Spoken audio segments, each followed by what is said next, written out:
don't like someone telling me what to do. We just want to give a true, fair second chance. I don't know if I'm going to be able to go back to work or if I'm going to be going back to jail. Tuesday evening at 8.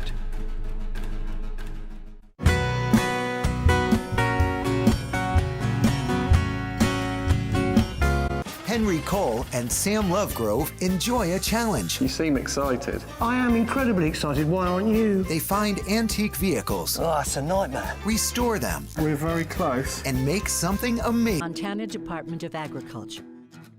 The MSU Extension Service. The MSU Ag Experiment Stations of the College of Agriculture. The Montana Wheat and Barley Committee. The Montana Bankers Association. Cashman Nursery and Landscaping, the Gallatin Gardeners Club, and the Rocky Mountain Certified Crop Advisor Program.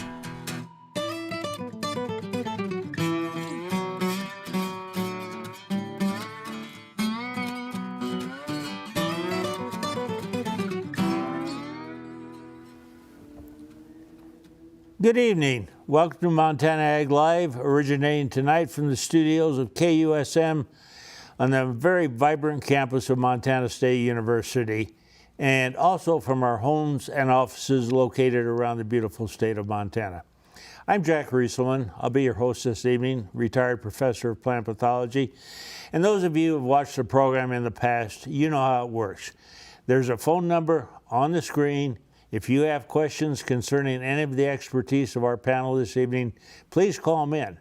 If you call the questions in, a lot of other people also learn from the answers to those questions. Tonight, taking the questions will be Deborah Midland and Deanna Midland and Aaron Pruitt. I didn't have my glasses on, so I better put them on here pretty soon. We do it a little differently. They're not in the studio tonight. They are taking the questions at home, but relaying them to me through this modern technology called Slack, and they pop up on this little computer that's in front of me. So don't be afraid to ask questions, and also, if you prefer not to do the phone, we take questions via Facebook and also email. Let me introduce tonight's panel.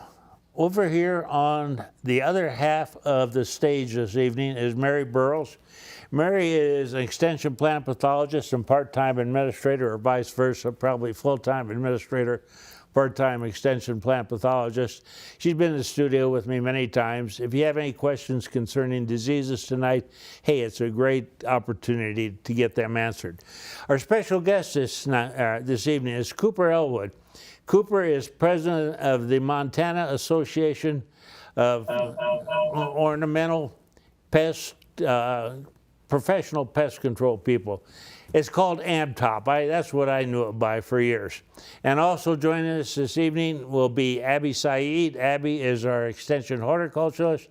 And of course, Tim Seipel. Tim is very well versed in weed science. He likes to be called a plant ecologist, but I think it's better to call him a weed scientist. So with that, let me introduce and have Cooper tell us a little bit more about the AMTOP Association here in Montana. Cooper, it's all yours.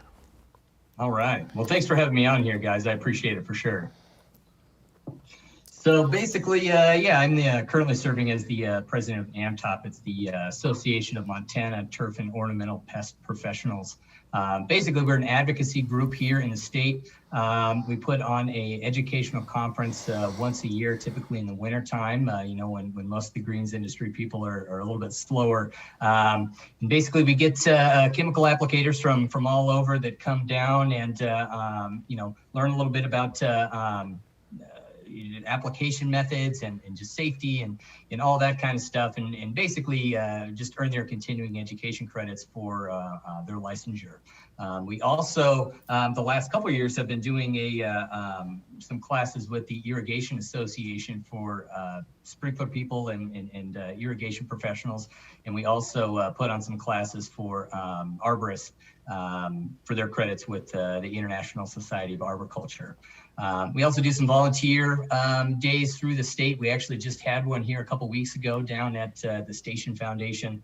So it was great to get out and volunteer for some places that really could use it. And then traditionally, we've also gone to Washington, D.C. and done some volunteering at Arlington National Cemetery as well, which is a great opportunity for us to give back. And honestly, it's a great opportunity to be able to participate in a program like that as well. So, yeah, again, thanks for having me on here. I appreciate it. And yeah, let's get some questions going here. All right, Cooper, we've worked with you. I know Mary has, and many years ago I worked with AmTop when I was fully employed with the university, and you guys do a great job. You're certified, basically, plant advisors. You do a wonderful job in pest control. And let me ask you a question. It comes up quite commonly. When does a homeowner really need to have a commercial applicator take care of their lawn rather than do it themselves? Any indication of when they should use a commercial person rather than trying to do it yourself?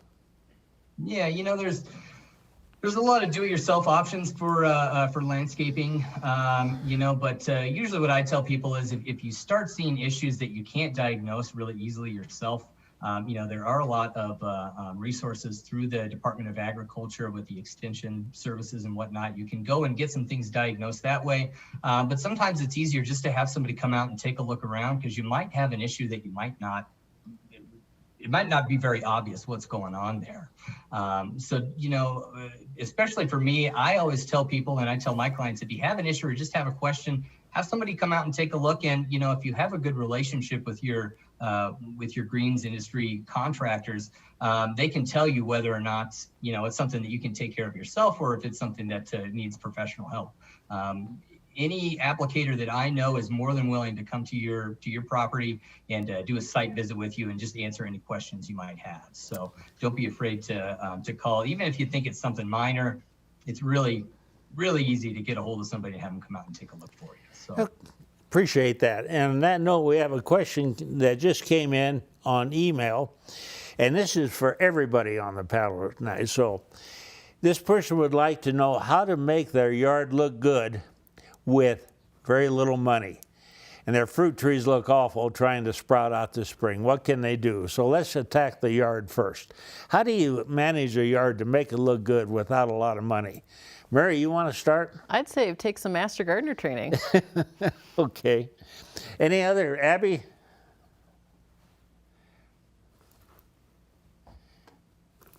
I would say, one of my first things that I recommend people who might have a yard that doesn't look that great is to get a soil test. Start there, and then move on from that aspect to see what nutrients might be missing and what plants would do well in that landscape. Cooper, do you have anything you want to throw in there? Yeah, I think that's great advice, getting a soil test and just seeing, where you're at as far as soils go. Any plant, it seems kind of obvious, but any plant is going to be growing in the soil. So if you have bad soil, or if you have an issue with your soil, everything's it's just not going to be what you want. It's kind of what it comes down to. So really, you got to start with the basics and start from the ground up. Start with the soils and move from there. I think that's great advice. Okay, and Tim, you got to jump in. Yeah, I think you should, think about what weeds you have in your yard, what aesthetic you're going for, and what you want to take out. If it's dandelions, you can spend 15, 20 minutes a day plucking out dandelions, relatively clean up the yard. Field bindweed can be a problem. Sometimes makes your yard not look very nice. That's a harder one to deal with, but clean up some of the weeds would be my suggestion. Okay. One of the ways to clean up weeds, and it's a hard way, but it's cheap, is to dig them. And I'm not into that anymore. That's a lot of work. Mary, from Malta, it's been chilly. This person would like to know if they plant their dry peas, and we can also relate that to garden peas, too early. Will that increase the disease problems for the peas? No, they should plant their peas as early as possible. Michael Wunsch from Carrington just released some really nice information on planting date and disease. And for dry pea, the later you plant, the higher your disease risk. For early planting in the dry conditions, we have very minimal disease risk, but still use a seed treatment. That's a very good insurance policy, and plant as early as you can. And the same holds true for, home gardens. Oh, it does, yeah. But most home garden seeds are not treated. I don't believe. No. And there's very little disease risk in most home gardens unless you've experienced a problem before. Okay, from Hamilton. This person has an apricot tree that's oozing a resin. The leaves are wilting, the bark is peeled off at the base, but the tree is still living. Let's show that one to Cooper. Any thought on that? Unfortunately, without being on site and taking a look at it, it's kind of hard to tell exactly what's going on with it. It sounds like there's maybe some gummosis or something like that going on, which is something that happens quite a bit. A lot of times, with fruit trees especially, there's not really a quick fix for a lot of things. A lot of times it's more management and just trying to reduce the amount of stress on the tree as much as possible. Especially if you have an older tree, an ornamental that's been pruned on really heavy, they just have a really hard life is kind of what it comes down to. So reducing the amount of stress on those trees will definitely make them last as long as possible. A lot of times I recommend to people make sure you're putting down enough mulch, around the tree without getting it right up next to the bark. That can really help a lot when it gets really hot in the summertime. A lot of times trees just don't get enough water and don't have enough moisture in the soil. And so putting that mulch down really helps to reduce the temperature of the root plate, keeps the moisture in the soil. And as it breaks down, it actually can provide the tree with some nutrients as well. Another thing too that I like to point out to people is that, like I said, a lot of times trees just don't get the amount of water that they need. And so when you do water, you need to make sure that you're doing it kind of out on the drip line to the tree, not necessarily right at the base, which is kind of what you would think you would need to do. A lot of the roots for most plants, especially trees, are right around the drip line. So they're out a little farther than you would think. And so doing those things can, like I said, reduce the amount of stress that you have on your trees, because that's, like I said, it's all about management. There's a lot of problems that get into trees that you just can't get rid of right away. But reducing the amount of stress certainly helps them and helps them kind of live their best life. So I agree with you entirely. Good answer. This is a fantasy category question that came in from Immigrant. And I got to pull it back up here. This person would like to know, will there ever be a fertilizer and a deer repellent combination? Any thoughts on that? And I'll open it up to whoever wants to answer that. I guess we don't have an... All right, go for it. I'll throw my hat in the ring for this one. There's a lot of deer repellents out there, and I'll be perfectly honest with you, I haven't really had a whole lot of luck with a lot of them. A fertilizer plus a deer repellent, that would be great. I don't know that that's something that's I foresee coming anytime soon. Like I said, there's a lot of homeopathic treatments and even some deer repellent stuff that's you can get for a certified applicator like myself that's restricted.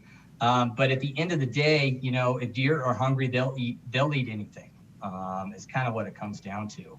And so, a deer repellent, it'll repel them for a while, but at the end of the day, like I said, I really think that's cultural practices, fencing stuff off and doing things like that to keep deer away is really the only way to do it. Okay. From Immigrant, if you've got deer problems, don't try to grow any tulips up there. You'll attract them. And actually, let me throw something in. Perry Miller, who's been on this panel many, many times, has had deer problems in his garden for years. And a few years back, he got a pretty good jolt of an electric fence, and he put peanut butter on the electric fence for 2 or 3 days and let the deer lick it off. And then about the 4th day, he juiced it up, and the deer did not come back after that. So that's another option. It's a little more expensive, but it might work. Tim, from Townsend, any new chemicals for wild oak control that you've heard of or coming on the market? No, there's not a lot of new chemicals for wild oak control that have really come on in the market recently. Most of the herbicides that we use are these grassy herbicides. We call them the grassy herbicides. They're in group 1 of the classification. And those things are like Axial and some other things like that we use pretty commonly. They're out there. talk to your local ag retailer and they can help you for the specific recommendation for your crop and deal with it. There is some resistance out there to the grassy herbicides, the group 1 herbicides. So it can be a little bit difficult to manage wild oat sometimes. So sometimes we have to come back to a longer perspective and kind of think of how we can switch our crop rotations if we can to give us a good application window in the spring, and then plant a subsequent spring crop. That's one of the things. Forage crops, we did some recent research using triticale and spring forage barley. And when you incorporate those into your rotations, you do a pretty good job of cutting that wild oat off in the spring, and then you can come back and terminate that forage crop however you want with the herbicide or tillage or things like that. And that can really drive the number of wild oat seeds in the seed bank down. Okay, thank you. Abby, Facebook question. And this is not easy to answer, but would a person, or would they would like you to recommend a good general purpose apple for the Townsend area? And that's hard, I know, but you want to take a shot at that? Yeah, so I would say that would be probably best answered by the Western Agriculture Research Center. They grow a variety of different apples and they know the qualities. And then preferences will also matter because there are probably a lot of different apples that would fit the bill when it comes to a good general purpose apple for Townsend. But what you'd want to know is what you're looking for in that apple, what your preferences are, and then what your maintenance capabilities are for that type of fruit tree.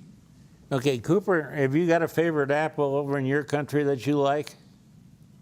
You know, I got to say, you know, that we've been seeing a lot more of Honeycrisp apples, and you know, as far as, you know, like longevity of them, I'm not 100%, but they're awful good, that's for sure. So they are tasty. It's hard to not recommend those to you.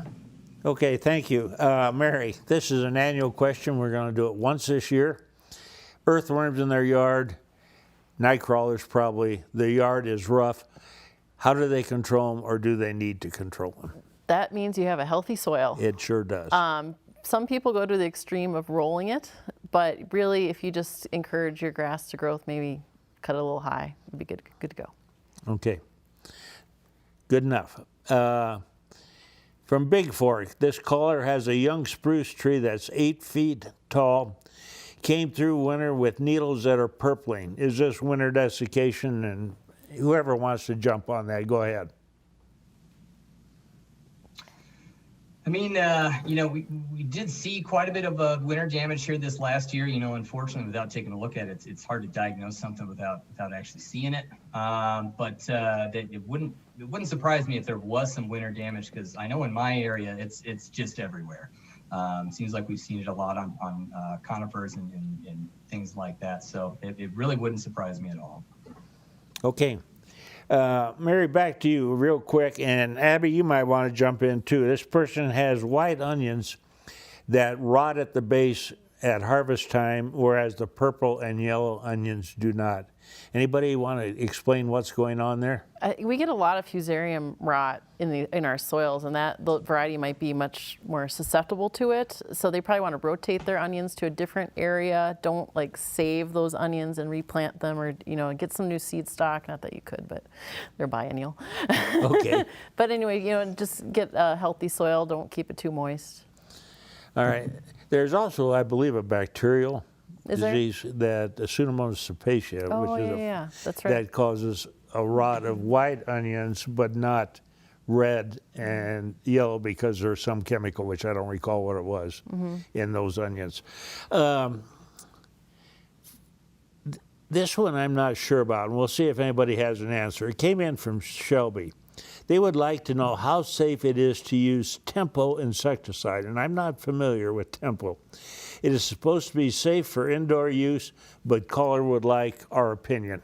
Anybody have a answer to that, or do we need to get somebody next week to answer that? Tempo. I would say that would be better answered by Cecil or the pesticide lab. Okay. That was just my thoughts. We'll get that on. I'll save that question.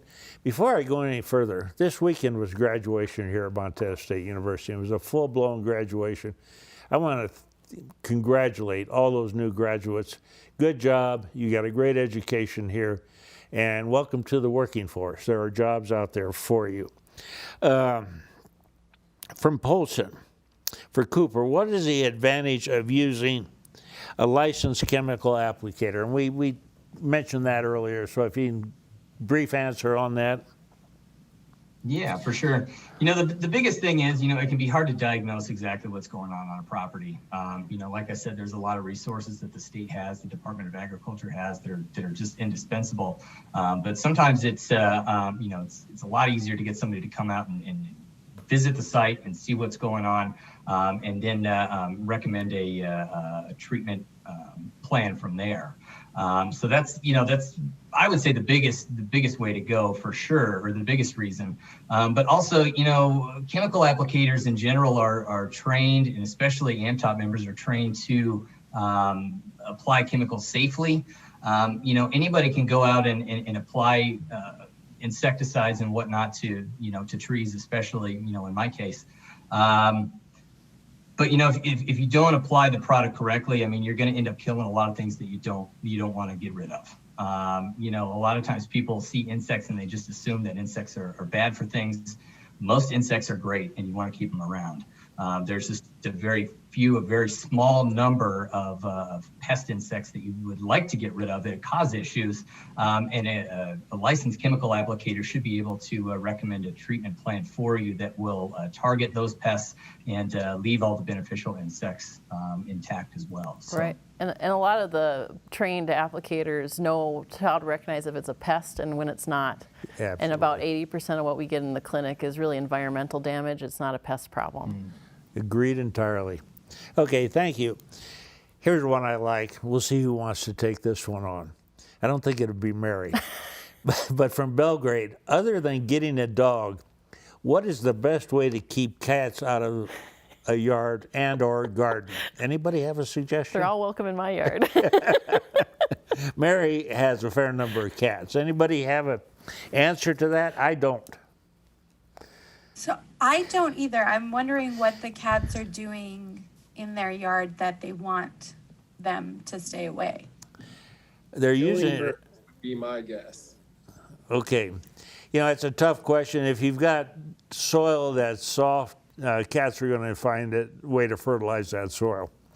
From Shelby, Tim, how long after they use an ounce of Tordon to treat problem weeds can they go back in with peas or other pulse crops? That's a good question. Ooh, that's a really good question. So Tordon is a herbicide that has a really, really long residual in the soil. It can stay in there for a long time. It's typically used more often in range settings than it is used within a row crop setting.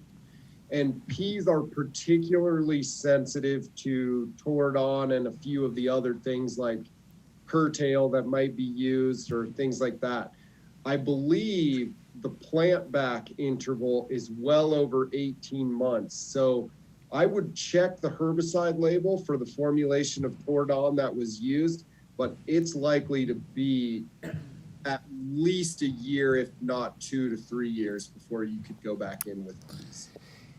Well, Mary, bioassays work in the winter ahead of time? Probably, but you know, a lot of our soils are a lot drier than they've tested for the label. I'd err on the side of caution and go longer than the label says. Yeah, yes. Absolutely. It does not break down rapidly in our environment. We really ran into a problem with that a few years ago when we had an extended drought, and then people planted pulse crops, and we had so much herbicide injury. And it wasn't that product, but a number of products that normally would have been safe. And lentils are probably more sensitive than every other one. Okay. From Monarch, I think this is the first question we've ever had from Monarch, so thank you. It's for Abby. Caller has potted plum trees from DNRC last year, which did well. He looked at them this spring, and when he touched them, they fell over. Something had eaten the roots. He thinks it might be pocket gophers. they left little black mounds. What can he do to avoid this when replanting this year? Anybody know what the answer to that is? I get pocket gophers in my garden, and I drown them out and chase them back into the prairie, you know, in the park. But they're tough. They keep coming back. Yeah, they're tough little creatures. Yeah. Any other? We had pocket gophers destroy quite a few of our apple trees at our Hort Farm in Bozeman the year prior, and they're a very tough animal to try and manage. Sorry. Oh, they could give Stephen Van Tassel a call at Department of Ag. Or Yeah, he's Steve got Van some Tassel. publications. Yeah, or Jared Beaver. Yeah, Yeah. Jared Beaver. Jared Beaver is our extension vert specialist, so he might be able to offer some guidance too. Okay, thank you. Cooper from Missoula. This person is concerned that if they use insecticides in their yards, I'm not sure why they would be using an insecticide in a yard in Missoula, but will it hurt the bees? That's kind of a tricky question. You know, it's insecticides in general are chemicals that are made to kill insects, and so any kind of insecticide that is applied incorrectly is going to kill bees. Really, what it comes down to, and this is another reason, you know, like I said earlier, to look for a chemical applicator, a licensed chemical applicator, is to try to prevent killing off those beneficial pollinators and targeting the pest itself. You know, like I said, it's kind of a loaded question. Insecticides in general definitely will kill bees. I mean, that's just what it comes down to. But there are ways around it, and there are ways to apply products to where the danger of killing pollinators and beneficial insects is kind of negated, or at least minimized. And that's really why you want to get a licensed chemical applicator on your property to take a look and see what we can do. Okay, thank you. I love when we get responses from the audience because I will throw them up whenever I can. This is a response to Temple insecticide. The answer is Temple SC Ultra is considered a general use insecticide and is labeled for outside and inside use. It is odorless and very safe to use around children or pets. About 1 hour should be dry and perfectly safe to allow kids or pets back in the room. So whoever sent that in via Facebook, thank you. On that note, we had another question here, and this person has a good question, and I'm not sure we can provide a real good answer for it. But they read on 2,4-D labels when they go to spray their yard that they're supposed to use between 8 and 12 ounces per acre. But they use a gallon sprayer. How do they calibrate to use a gallon or 2-gallon sprayer when you have 8 to 12 ounces of 2,4-D per acre? Any answer on how you calibrate those? Well, we're quite good at that at the Weeds Lab because we do a fair number of trials out at the Post Farm, and we spray relatively small areas. So there is an extension guide at the MSU Extension store on calibrating sprayers and backpack sprayers, so that person could check there too. But in general, what we do is I fill up with just water. I did this the other day down at the Post Farm. I got out all our sprayers, and I fill up a certain amount of water, maybe a half gallon of water or something like that. And I measure that half gallon of water, and then I go spray an area, maybe 20 feet by 20 feet, something like that. And then I come back and I see how much water is left in my spray tank. So then I know how much water I used on that sort of 20 foot by 20 foot area. And then I multiply that to know how much I would spray in an acre. And then you have to do a little bit more math calculations on that to figure out how much water what the area I want to spray is.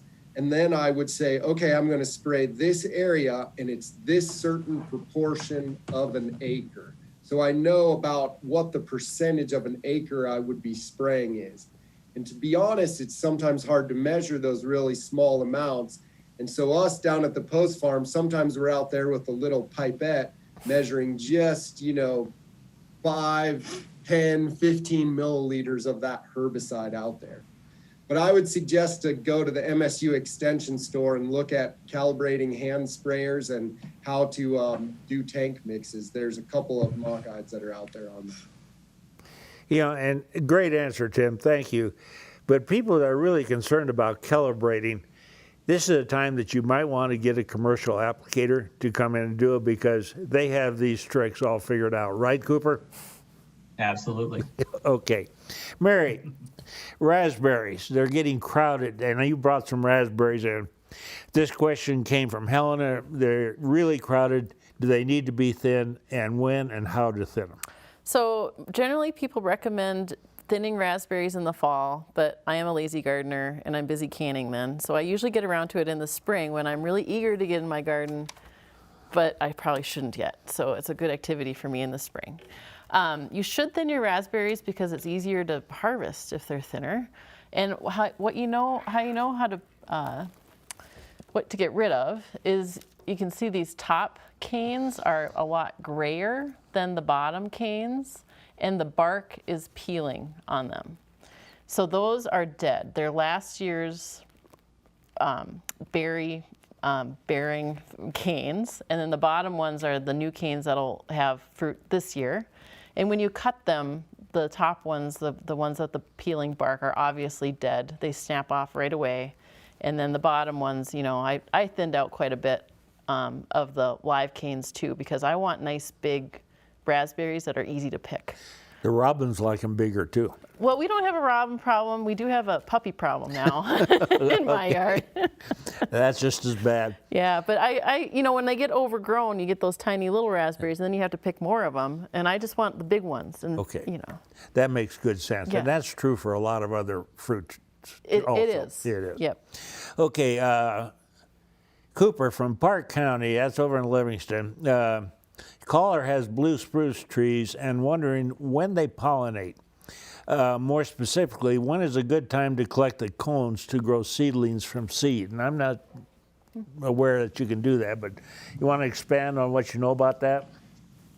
I can't say that I've really ever heard of anybody really collecting spruce cones to start from seed. So I'm afraid I'm going to have to defer to maybe one of these other guys can give you a little bit more information on how that works. Propagation typically is something that you would see in a nursery environment, and just isn't something I have a whole lot of experience with. So maybe one of these other guys can expand on that a little bit. Abby, you have anything to add in there? I do not have very much to add other than that sounds like a lot of work. We don't want that. Okay, thank you.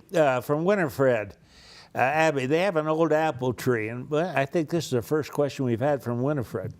It's from an old country orchard, and there are a lot of those that exist around the state of Montana. He says the apples are still good, and they want to graft 2 or more to new trees. Is that feasible? Yeah, if you get the right rootstock, you can graft an apple tree that you have onto that rootstock. That's going to work. It works pretty well. A lot of people try and do that to heritage apples where you can't figure out what exact variety it is. And if you purchase the right rootstock from nurseries, I would call ahead and ask them what they would recommend too. And you should be able to graft that and try it out and see how well it does. Okay, thank you. Interesting question from Granite County near Phillipsburg. And this person says they have badgers that are getting under buildings. How do you get rid of them? First of all, I doubt they're badgers because badgers would prefer to dig in an open pasture area. I suspect they're marmots. But I don't know if we have a good answer other than maybe a live trap or something that shoots 17 hornets. We'll save that question for when we have our rodent specialist on. Another question from Polson. How long do I need to wait to enter a lawn that's been sprayed? And I suspect that varies with what you spray it with. But Cooper, you want to jump on that, or Tim?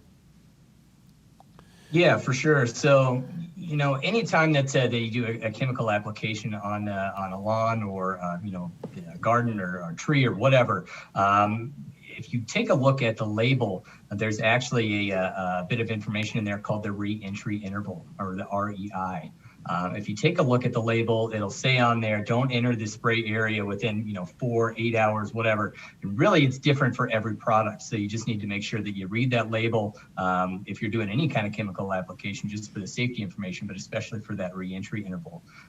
If you do have somebody contracted to come on site and do a chemical application for you, definitely ask the applicator what the re-entry interval is. And if they can't answer that, it's not a great sign for sure, but a lot of that stuff you can definitely look up online or call the extension service as well. But the re-entry interval definitely is in that label, along with a lot of other safety information that if you're going to be around chemicals at all, you really should be aware of what's in the label for sure. So. Okay, thank you. This person says a couple of weeks ago you had a program talking about hemp. You did not mention any diseases of hemp. He's considering growing hemp in future years. Are there disease issues to be concerned about? And the question comes from Malta. Yes, we have not seen anything other than maybe some fusarium root rot, very, very occasionally, and that occurs on every crop. In the Midwest, they certainly have had some powdery mildew, downy mildew, other issues, but we're dry enough here that we shouldn't see that. More commonly, I think we hear about the insect issues. Yeah, and I think that acreage is going to increase again. Yeah. There's a lot of interest in it. From Belgrade, caller has pear, apples, cherries, and plum trees. They say some are not doing so well. They have a 3 to 4 foot weed barrier edging that's 6 inches thick. Is that bad for them as the roots cannot go under it or through it? Anybody want to jump on that?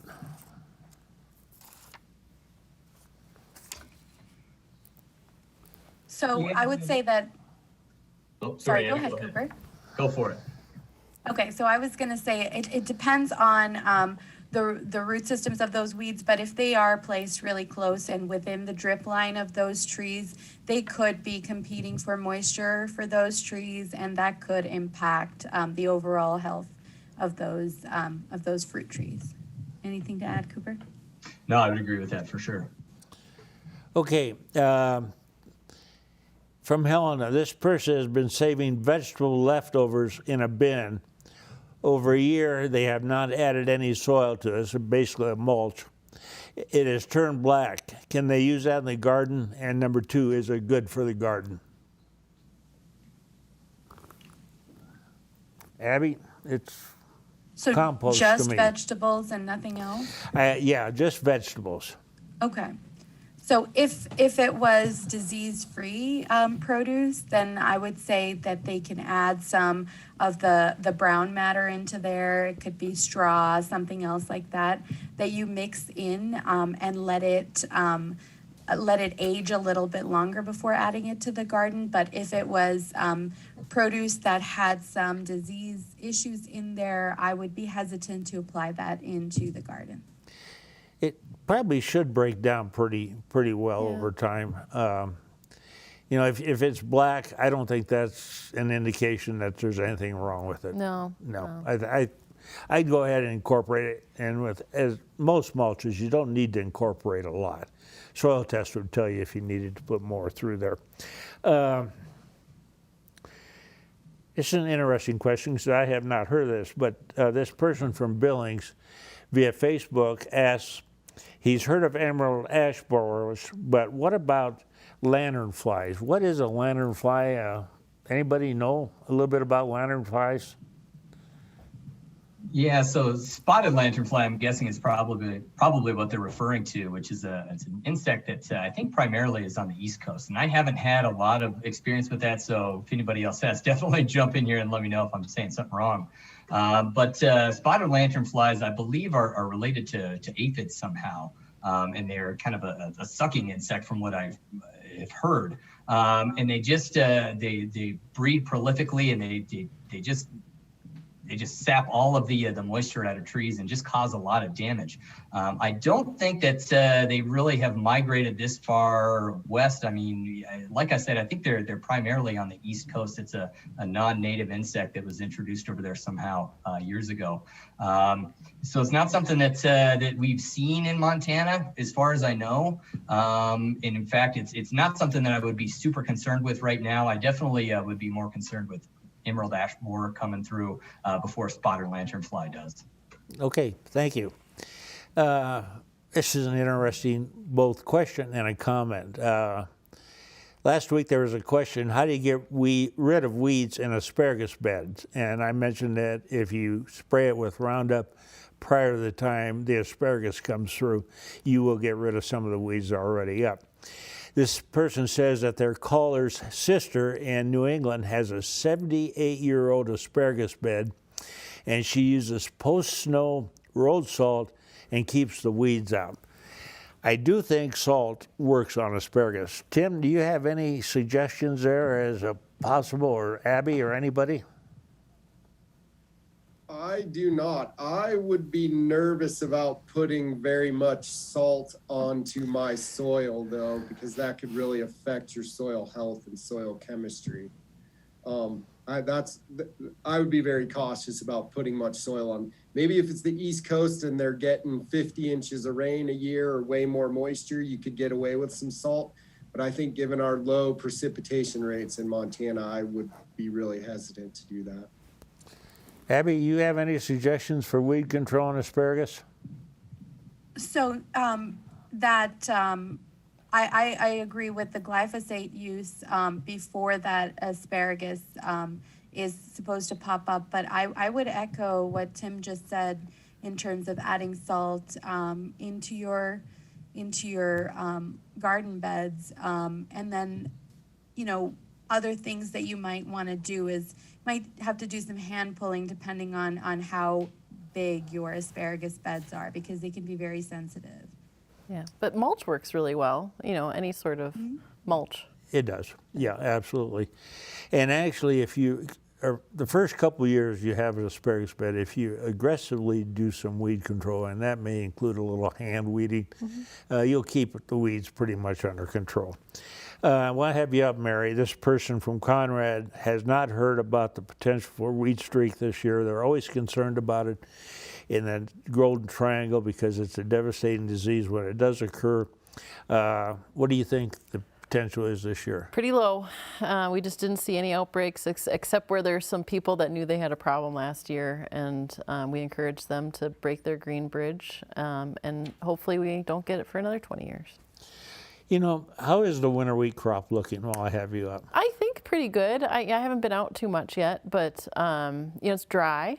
It is dry. But as far as I know, the winter wheat looks pretty good. I haven't heard about the spring crops quite yet. And actually, I've just driving around a little bit here in the western and central part of the state. The spring wheat and barley that's up really looks good, but it is dry, and we do need some serious moisture. Yeah, I think up north they're hurting a little more than we are. Okay, Cooper, a question from Hamilton. This is a good question because you see it being sold all the time. After you prune a tree, do you need to treat the pruning wounds? The short answer to that is no. You know, there are a few instances where, you know, you might want to use a pruning sealer, but I mean, they are so far and few between. You know, it's never something that I recommend to people. Most of the time, if you make a proper cut on a tree, you know, the tree should be able to callus over that wound itself. The big thing is to make sure that you do make a proper cut, and that's something that's you know, if you're making big cuts out of a tree, you really should consult with an arborist or greens professional just to answer some of those questions. A lot of times when you paint over a pruning wound like that, you actually can seal in a lot of things, fungal spores and stuff like that, and cause a lot of issues down the road. Like I said, there's almost, in my opinion anyway, there's almost no time where pruning sealant is really going to do anything for you. The very few times that, you know, you do want to use it is like on oak trees for sudden oak death. I think there's if you do some pruning during certain times of the year, you might do that. But that's not going to be in places like Montana. I think that's more like down in the south where they have a lot of problems with those kind of diseases. So in general, a pruning sealant really isn't going to do a lot for you. Okay. Cooper, while I have you up here, there's a question that came in. How do you qualify for membership within your association? Well, basically, you just need to get a chemical applicator's license or be a certified arborist. Basically, anybody can come to our educational conference, but to be a member of the association, you do have to hold a license, I believe. But we do, we have it open for everybody, and anybody is welcome to come and attend. There's a lot of great people that come out. We've had crane safety workshops for arborists. We have electrical hazard training for arborists as well. A lot of people that come in from out of state.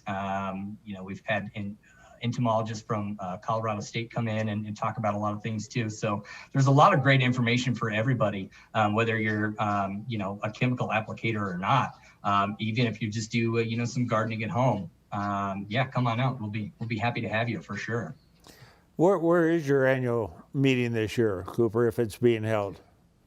Yeah, so typically we have it down at Fairmont Hot Springs here in Montana, just outside Butte there. It's a great spot. It's just a great place to have a conference for sure. We get together and have a good time, and sometimes we accidentally learn some stuff too. So it's just a good old fashioned good time. So. That's always a plus. Absolutely. Okay, Abby from Billings, the apple trees in Billings are starting to flower. Is this a proper time to spray for worms, and what is a good general product to use for this? And then also, what's a good fertilizer for strawberries? And that's a touchy question, so jump on them if you'd like. Cooper, do you want to do the apple one? Yeah, for sure. Probably what they're referring to is the codling moth that gets into the apples, and it can be kind of a tricky insect to get rid of. There's a couple of different ways you can do it. Typically, when I'm spraying trees, I use a product called spinosad, which is I believe is an organic insecticide. Sometimes can be a little bit misleading. It's still an insecticide and still a chemical. You still need to be very careful with it when you're applying it. But I've had pretty good luck with it. The real trick to it is making sure that the timing is appropriate. And usually we measure out the timing for that with growing degree days, which can be a little bit tricky to calculate out. But usually the extension service in your locale can give you a little bit of guidance that way as far as when you need to spray, how many you need to spray, and those kind of things. So typically the timing for those, I believe, starts in, at least for here, we start those in June, about mid-June or so. So it's a little later spray than a lot of things are. There's some calculators online. Oregon State has a codling moth model for Montana, so you can go in there. I did not know that. Okay. Tim from Livingston. This person has one of my least favorite weeds, mallow, in their yard. They want to get rid of it. Suggestions? Common mallow.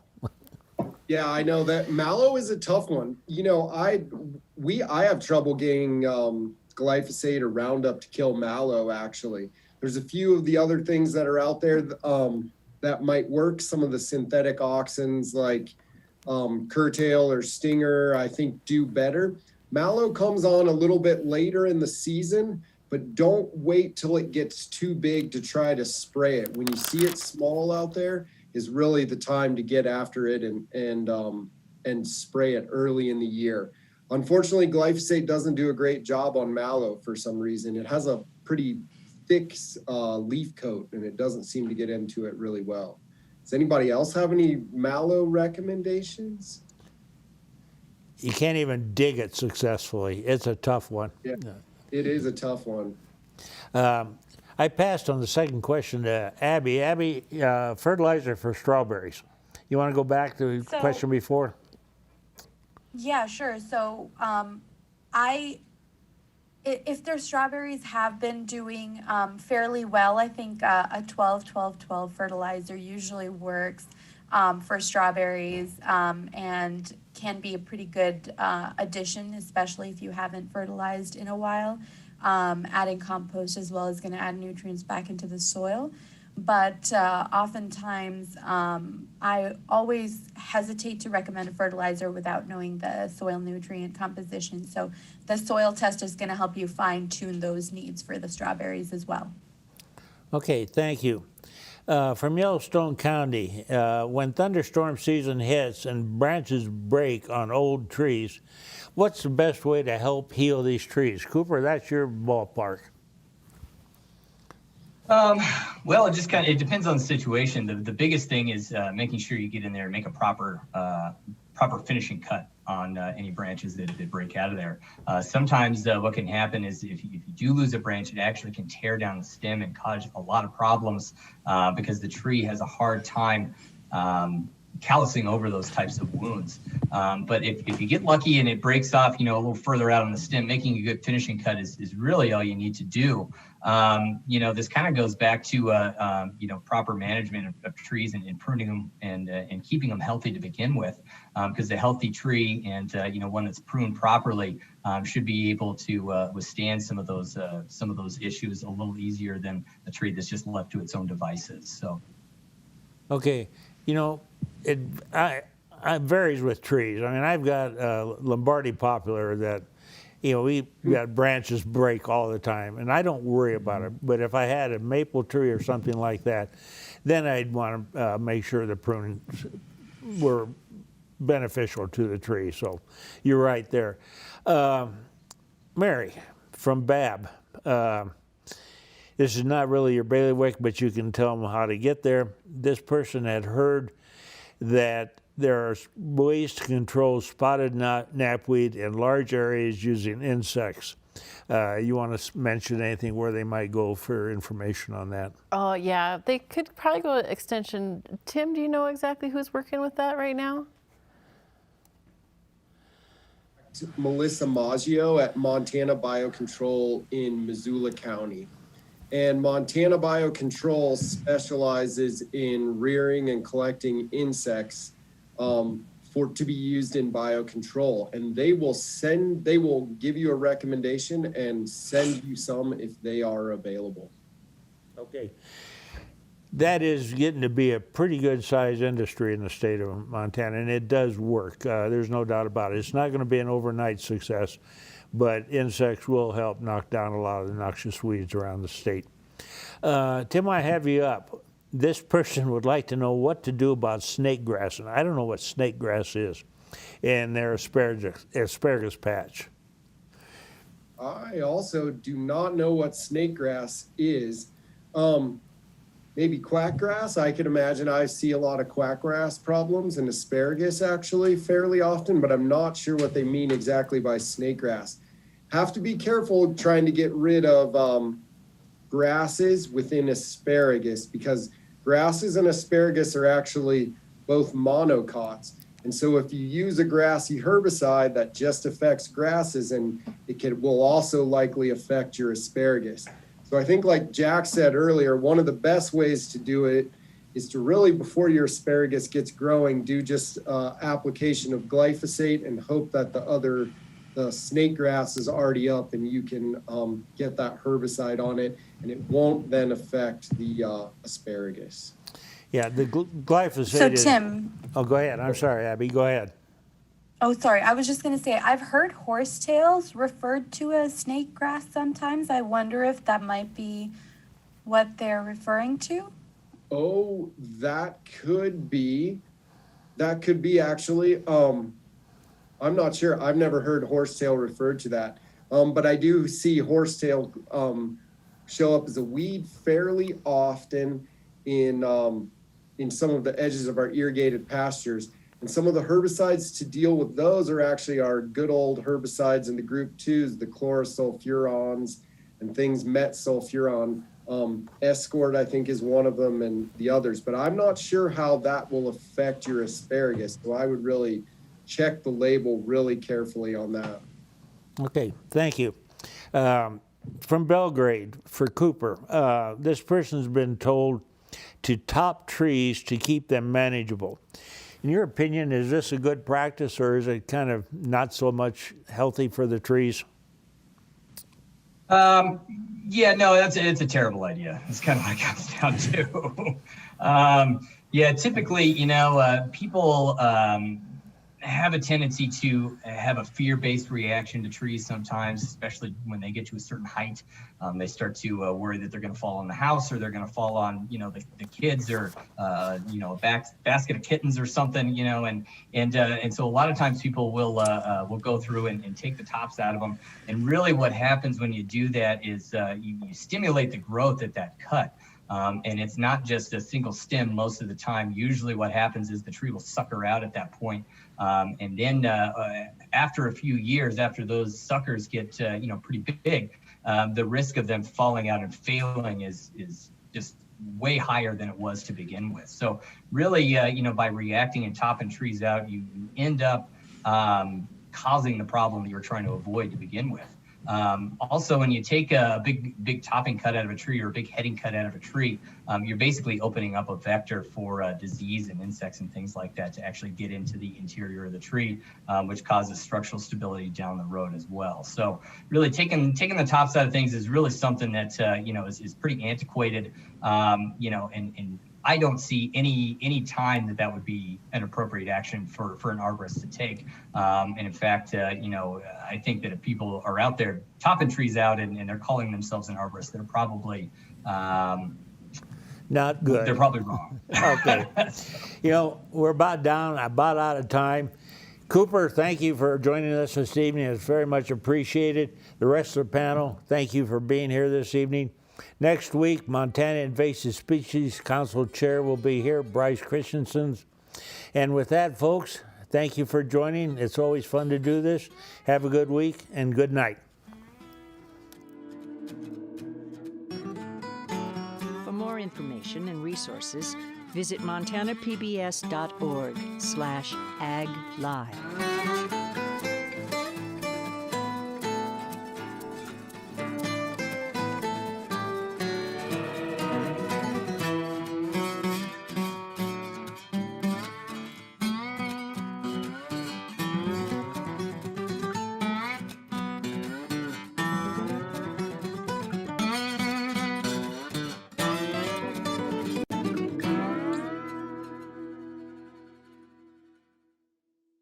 Montana Ag Live is made possible by the Montana Department of Agriculture, the MSU Extension Service, the MSU Ag Experiment Stations of the College of Agriculture, the Montana Wheat and Barley Committee, the Montana Bankers Association, Cashman Nursery and Landscaping, the Gallatin Gardeners Club, and the Rocky Mountain Certified Crop Advisor Program.